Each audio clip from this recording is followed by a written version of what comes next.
اگلے ہی لمحے زیب کا بیٹا فروین کے قریب آیا اور بولا، فروین، ابو نے اپنی شاگردہ کے نام پیغام دیا ہے کہ باہر اتنی ہلچل نہ مچاؤ۔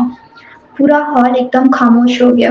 سب نے حیرت سے زیب کے بیٹے کی طرف دیکھا، حتیٰ کہ جان بھی سجدہ رہ گیا۔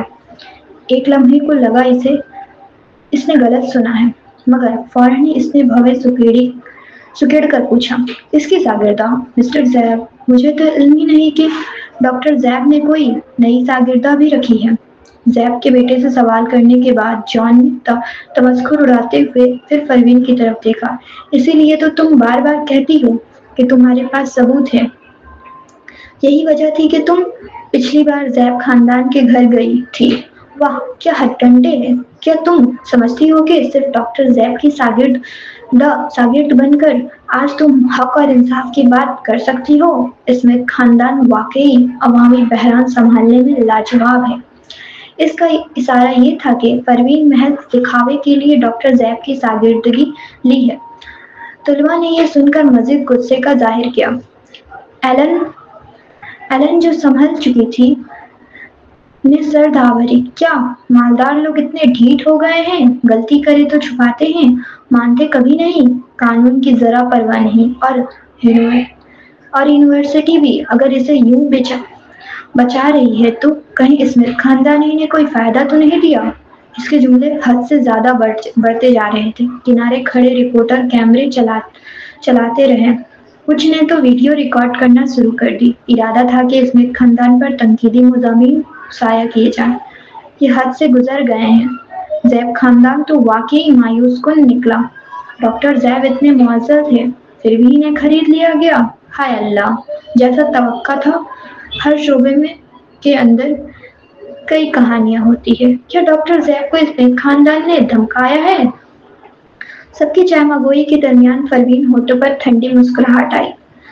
یہی تو معاشرہ ہے، آپ کچھ بھی کر لیں، لوگ سوال ضرور کریں گے۔ اگر وہ متبادل طبی شعبے کی کوئی گمنام غیر نمایاں ڈاکٹر ہوتی تو آج اس کا گزر ممکن نہ تھا۔ اس نے نگاہ گھما کر ہال میں موجود تمام طلباء پر رکھا۔ اس دن مجمع مختلف النوع لوگوں سے بھرا تھا۔ اسکول کے طلباء کے علاوہ کچھ باہر کے لوگ بھی تھے۔ وہ خاموش اس لیے تھی کہ ہجوم میں رائے عامہ کا رخ موڑنے والوں کو پہچان سکے، اور پھر وہ سب اس کے قابو میں ہو گئے۔ جب اسے لگا ماحول کافی حد تک تیار ہو چکا ہے اور رائے عامہ کو موڑنے والوں نے اپنی بات ختم کر لی ہے تو اس کے ہونٹوں پر ہلکی سی مسکراہٹ ابھری۔ وہ بولی، کس نے کہا میں اپنی پیشے میں نو آموز ہوں؟ جان نے تیوری چڑھائی۔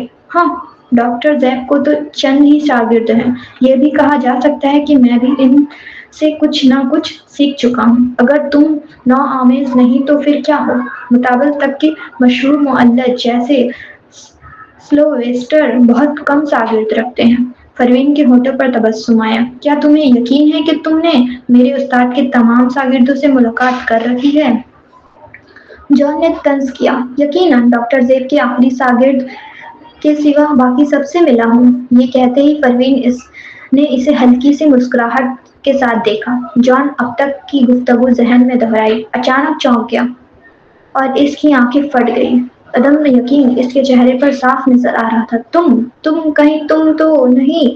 زیب کا بیٹا مسکراتے ہوئے آگے بڑھا اور کہا، جی ہاں، پروین میرے والد کی آخری شاگرد ہے، اور وہی واحد باقاعدہ آفیشیل شاگرد جسے ابو نے کبھی قبول کیا۔ ابو اکثر کہتے ہیں کہ پروین کی طبی مہارت اب اس سطح کو چھو چکی ہے کہ ان کے عروج کے دنوں میں تھی۔ ڈاکٹر زیب کی عروجی مہارت؟ تو کیا وہ متبادل طب کی دنیا کی سرفہرست معالج نہیں بنتی؟ یہ بات کہنا ضروری نہیں کہ جان جانتا تھا۔ سلویسٹر اپنی واحد باقاعدہ شاگرد کی تعریف سے کبھی نہیں تھکتے۔ ان کی طبیعت نرالی تھی اور کم لوگوں سے ملتے تھے، مگر جب کبھی اس شاگرد کا ذکر ہوتا تو پل بھر میں اس کی تعریفوں کے پل باندھ دیتے۔ اسی لیے سب کے درمیان گویا طے شدہ بات تھی کہ ان کی وہ واحد باقاعدہ شاگرد جس نے کبھی عوام کے سامنے ظاہری نمود نہیں کی، اس وقت تمام معالجین میں سب سے بلند درجے کی متبادل طبی صلاحیت رکھتی ہے۔ مگر وہ پروین کیسے ہو سکتی ہے؟ ایلن تو ہکا بکا رہ گئی۔